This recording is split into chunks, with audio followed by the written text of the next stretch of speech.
अच्छा, कभी आपको प्यार हुआ है? हाँ हुआ है।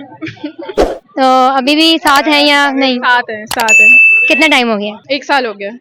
1 साल। अब तो शादी होने वाली है। शादी होने वाली है, मतलब फैमिली को बता दिया सब कुछ, एग्री हो गए? हाँ आराम से हो गए थे क्योंकि फैमिली हमें बोल्ड ही है, लाइक फैमिली ने कभी वो लोग खुद कहते थे कि ढूंढ लो प्लीज अब तो। खानदान में या आउट ऑफ कास्ट? नहीं आउट ऑफ कास्ट। तो कहाँ मिले थे? हम हुंजा गए थे। हम हुंजा गए थे Okay. और लाहौर से गए थे, वो भी लाहौर से और मैं भी लाहौर से, और फिर हुंजा जाकर हमारा थोड़ी सी अट्रैक्शन हो गई एंड थिंग्स वेंट ऑफ। घर में कैसे, मतलब क्या बताया, पहले कैसे बताया घर में? घर में सबको शक होना स्टार्ट हो गया।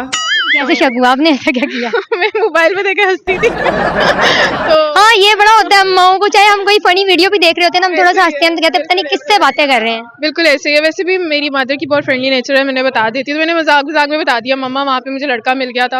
तो फिर पहले मामा ने सीरियसली नहीं लिया, लेकिन जब फैमिलीज को इन्वॉल्व किया ना, फैमिलीज आर वेरी सीरियस।